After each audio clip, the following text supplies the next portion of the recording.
I think a game like this deserves something very special.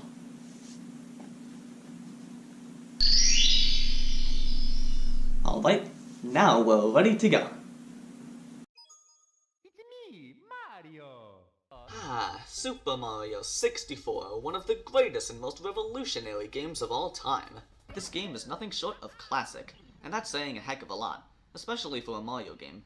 Yep, that's right, the game that forever changed gaming as we know it. Released on June 23rd, 1996 for the Nintendo 64, this bad boy introduced a brand new formula for the 3D platformer. Just like the original Super Mario Bros. For the NES did for the 2D platformer. It's basically the same as previous Mario games, only, spoiler alert, it's in 3D. So, as of right now, you might be wondering, is this actually a good game? Is it a lot of fun to play? Is it memorable for all the right reasons? And does it still hold up after all these years? Well, let's find out. The game starts off with a letter that Mario receives from Princess Peach, inviting him to come over to her castle for a cake she baked just for him. However, when Mario arrives, he soon discovers that Bowser has invaded the castle, and captured the princess and all her servants within it, using the power of the castle's Power Stars. It's up to Mario in order to recover enough Power Stars to put a stop to Bowser's dirty tricks, and save Princess Peach from her certain doom.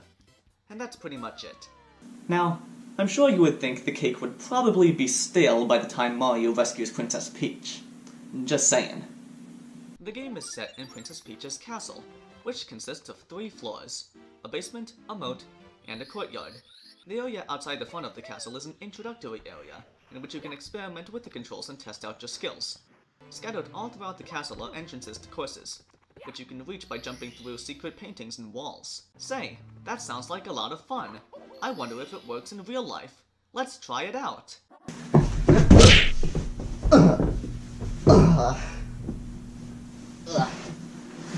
Huh. Maybe that wasn't the right wall.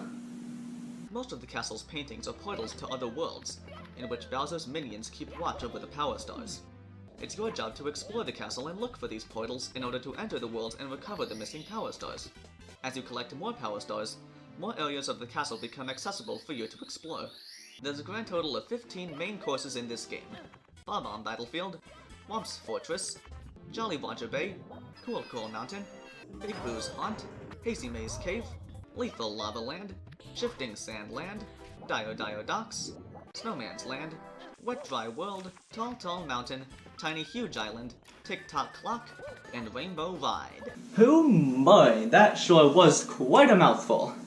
Now, sure, I know it may seem like a lot to you, but it actually isn't if you put it this way. The first 4 courses are on the first floor of the castle, with the 5th course being outside of the backyard. Courses 6 to 9 are in the basement, courses 10 to 13 are on the 2nd floor, and courses 14 and 15 are on the 3rd and final floor. There. Not so hard to remember now, is it? Oh wait, what's that? Oh, it still is? What, dang nabbit. These 15 courses all have a grand total of 6 main Power Stars, with the 7th one being unlocked after collecting at least 100 coins in the course, which, admittedly, can be pretty challenging, but we'll talk more about that later on. There are also 15 secret stars that are hidden in secret stages all throughout the castle. This all adds up to a grand total of 120 Power Stars in the whole entire game. Jeezums Louisums! That's insane! I think I'm gonna faint!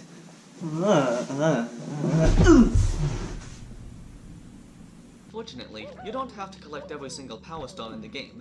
You only need at least 8 of them in order to unlock the door to the first Bowser stage, called Bowser in the Dark World. Each Bowser stage has a Bowser boss battle at the end of it. Just wanted to let you know in case you're unprepared. After you complete it, you'll receive a key that unlocks the basement of the castle. In the basement is the second Bowser stage, called Bowser in the Fire Sea. But you can't unlock it until you nabbed at least 30 Power Stars. After completing that stage, you'll receive a second key that unlocks the second floor of the castle. On that floor is a door that leads to the 3rd and final floor of the castle, but you need at least 50 Power Stars in order to unlock it. On the 3rd and final floor, you'll find a door that leads to the 3rd and final Bowser stage, called Bowser in the Sky, but at least 70 stars are required for entering that door. Yes, very original stage names, I know. By the way, for some odd reason, Bowser is glowing so many different colors in this fight. Maybe he accidentally got turned radioactive from the power of the stars, or something like that. I don't know. But anyways, after completing that stage, then congratulations, you just beat the game. Hooray! So what happens next, you might ask? Well, I'll tell you.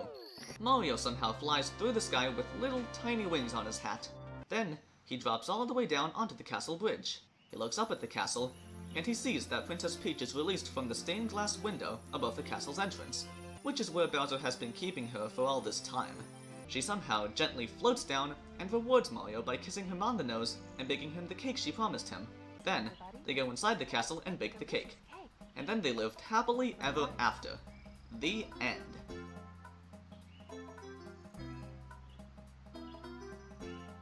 Look! It's Lakitu! Hi! Oh, sorry! I'm coming! Oh.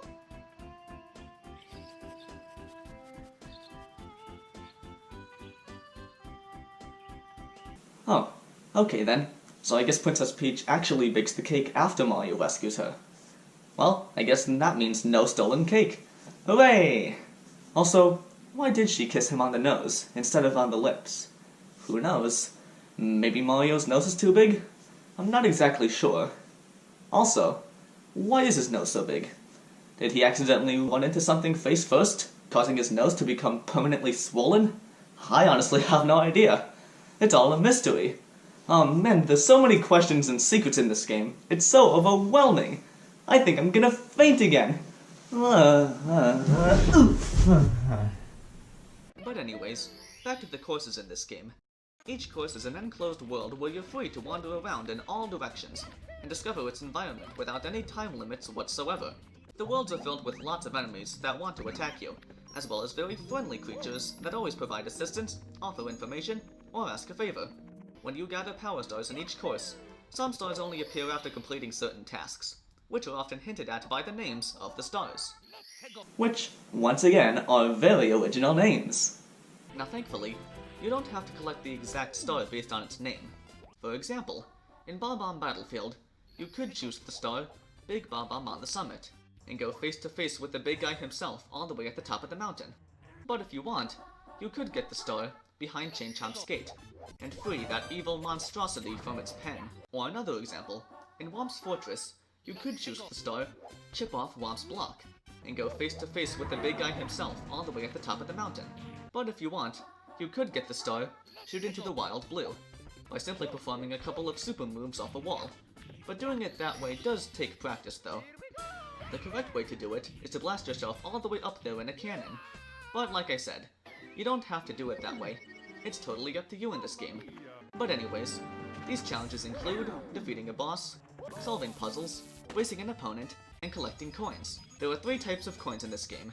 Yellow coins, which are basically the normal type of coins, red coins, which are equal to 2 regular coins, and blue coins, which are equal to 5 regular coins.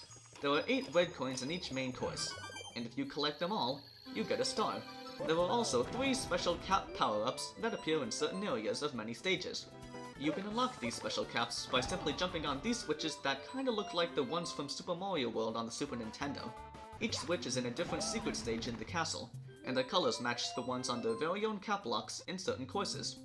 The wing cap allows you to fly in the air after performing a triple jump. Now admittedly, it is a little tricky to control, but with some practice you can easily get it down. The metal cap makes you immune to most enemies and objects, while also allowing you to withstand wind, walk underwater, and be completely unaffected by poisonous gases in the air. And the vanish cap makes you partially invisible, while also allowing you to walk through some obstacles, such as wire mesh. Some courses contain cannons that you can access by talking to a pink and peace-loving Bob-omb buddy. When you enter a cannon, you can aim in any direction and blast off in order to get to hard-to-reach places. However, when you have the wing cap with you, cannons can be used in order to reach very high altitudes or fly across most levels very quickly, because, like I said, you'll instantly start flying after being blasted out of the cannon with the wing cap. But make sure not to accidentally blast yourself out of the course. Just a fair warning, I'll talk more about dying in a course later on. Your abilities in this game are far more diverse than previous Mario games. You can walk, run, jump, crouch, crawl, swim, climb, kick, or punch, using the analog stick and buttons on the controller. Special jumps can be performed by combining a regular jump with other actions, such as the double jump, triple jump, long jump, backflip, and side flip. You can also do this really weird breakdance kick by simply pressing B while crouching down with Z. Now this move doesn't really have any close range with enemy contact, so it's pretty much useless. But I wouldn't say it isn't fun watching Mario bust a move.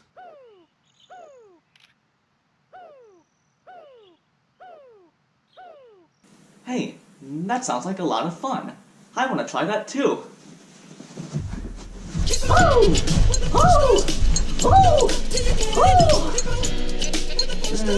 Well, I tried. There are also some special maneuvers in this game as well, such as wall jumping. With this move, you can jump from one wall to another in rapid succession, in order to reach areas that are usually far too high to get to normally. You can also pick up and carry certain items as well. This ability is used in order to solve certain puzzles, and swim underwater at various speeds. By the way, this is just a little side note, but whenever Mario walks around while carrying something, it kinda looks like he had a little accident, if you know what I mean. Oh, I'm sorry everybody! I just get a little nervous whenever I'm carrying things around, because I'm afraid I might drop what I'm holding! So what happens if you get all 120 stars in this game? Well, you're about to find out. When you collect every single star in the game, the cannon in the front yard of the castle will be unlocked for you to access. You can use it in order to blast yourself all the way up to the roof of the castle. There, you'll find 3 1-up mushrooms, a wind cap block, and best of all, Yoshi! Jiminy Christmas! There actually is a god! This is actually Yoshi's very first appearance in a 3D Mario game, so he might not look too hot at first glance. But if you actually walk over and talk to him, he unintentionally breaks the fourth wall by mentioning the game's title, and then this happens.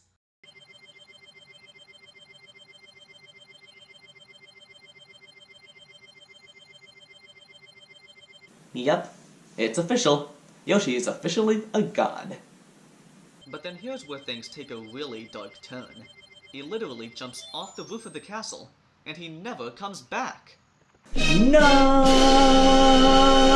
Well, at least it was fun while it lasted. But there's actually another way in order to get to this place, without having to collect all, or even any of the power stars. All you have to do is simply perform a triple jump at this spot right over here, and then jump as soon as you start sliding off the grass-covered wall. And poof! You'll cling right onto the edge of the castle's roof. Now, admittedly, this trick is a little tricky to pull off, but with some practice you can easily get it down. Heck, even I'm unable to pull it off, as you can tell of course, but I think you get the basic idea. Now, sure, all these great things I mentioned about the game are pretty cool, but unfortunately, this game still does have a few flaws. The first and most obvious flaw that I would like to mention is, of course, the camera. You see, when this game first came out, the camera was truly revolutionary, and there was really nothing quite like it. But nowadays, it's kind of a real kick in the pants to control. Sometimes, it just randomly zooms in and out, and there are some places where it'll get hung up in the corner of a course, or something like that. It's just something I could never really get used to, and I really wish the developers went back and fixed this sort of thing. But unfortunately, spoiler alert, they didn't. The second flaw I have with the game is the air meter. You see, when you swim underwater in this game, you can't stay under there forever, just like in real life. That's why you have an air meter, which slowly decreases while you're underwater, representing exactly how long Mario can hold his breath before it's too late. The problem is, for some odd reason, Mario's air meter is the exact same thing as his HP meter. That means, if you accidentally get hit by an enemy, all you have to do is just jump into the magical healing water of this game, and poof, your HP is back to normal again. You can also restore your health by simply either collecting coins, running through a floating paper-thin heart, or getting a star. But the water option just doesn't really seem right to me. I feel like the developers could have just gone back and made an extra meter for underwater air supply, but unfortunately, spoiler alert, they didn't. The third flaw with this game is the lack of checkpoints in each course. You see, every single time you die in a course, you're kicked out of the painting, and you have to jump back in and try again.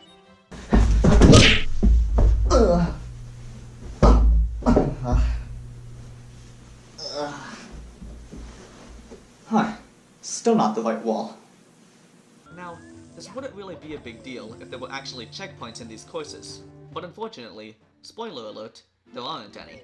And the same thing happens when you're collecting power stars as well. You see, every single time you get one, you get kicked out of the painting, but this time, Mario lands on his feet, instead of on his back, which is a heck of a lot more forgiving. Well, at least for me anyways. However, after you collect a 100 coin star in a course, you actually get to stay in that course and keep exploring, which doesn't really make a lot of sense to me.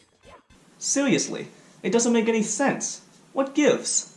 That brings up my fourth and final flaw with this game, the 100 coin stars. You see, as I mentioned before, if you collect 100 coins in the course, you get a power star. And that's definitely not as easy as it sounds, or looks. Now, sure, it's not too bad in some courses, but most of the time, it can be a real kick in the pants. Either the course is just way too big, or the coins are just way too flippin' scarce, or both. And you know what else? When you have almost 100 coins, even if it's like 93 or 97 or something like that, if you screw up, you have to collect all those coins all over again. And you know what the worst part is? As soon as you grab that last coin, the power star will always appear right above Mario's head, no matter where he is, whether that be running, falling, swimming, sliding, or anything. So if you want to collect that last coin on a slide or something like that, the power star will, spoiler alert, appear right there on the slide, like I said, right above Mario's head. So that means you just realized you totally screwed yourself over, and you can't just go all the way back to the beginning of the slide again, because by then, the power star has already despawned. That's so flippin' unfair! But fortunately, there aren't over 100 coins in any of the secret star courses, so at least that's a plus. I feel like the developers could have just added some more secret stages with extra power stars in them, instead of having to deal with this baloney. But unfortunately, spoiler alert, they didn't. But anyways, those are only a few flaws I have with this game. Don't worry, there's still quite a few more. But most of them are just tiny nitpicks, such as Yoshi saying, "Mario, it that really you?" Mario taking damage if he falls from too far of a height, and Klepto, the giant bird in shifting sandland who always likes to steal your hat, for some odd reason. It that really you. Perfect English. Amazing. 10 out of 10. Now thankfully, you can prevent your fall damage by simply ground pounding right before you hit the ground, no matter how far you fall. Oh, and Klepto is only in that one level of this game, so at least that's good. Well, it sure is a good thing he didn't steal my hat. Wait. Dang nabbit, he did. Curse you, Klepto! Oh, and before you ask, no, Luigi is not in this game, no matter what rumors you hear on the internet. So that's kind of a bummer as well, I guess. But anyways, despite most of these flaws, this game is still truly fantastic. It helped shape what games are like today, and I honestly can't thank the developers enough for that. Without Super Mario 64, games would be very different. Heck, they might even still be at 2D at this point in time. Now, does the game have a few flaws? Sure, but so does any game. I mean, no game is perfect after all. In fact, nothing is perfect in general. But the most important thing is that as a video game, it's incredibly fun to play. Sure, the controls aren't the best, but this was Mario's first ever 3D game, so you gotta cut them some slack at least. Oh, and remember all those questions I asked at the very beginning of this review? Well, I think I can very safely say that the answer to all those questions is a definite, wholehearted yes. I'm giving Super Mario 64 94 out of 100 Mario hats. Almost a perfect score, I know, but if it didn't have most of these flaws, then I probably would have gone all out on this one. This is Mario in one of his finest.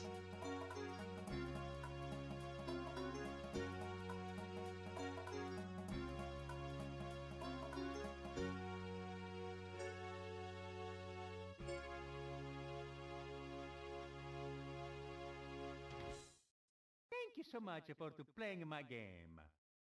Okay guys, so next time we meet, we're gonna be looking at Luigi's Mansion for the Nintendo GameCube. Yes, your ears did not deceive you right there. That's right, a Luigi game, and it's a scary one too. So better beware, you're in for a scare. Bwahahaha! Wait. Oh geez, oh, yeah, I guess the power ran out. Well, looks like I'll have to bring my backpack and flashlight with me on my next review. See you guys then. Oh, and remember, gaming is not a crime. I stand here for defense. And now I just got the head start. Hooray! This is how Mario feels about that.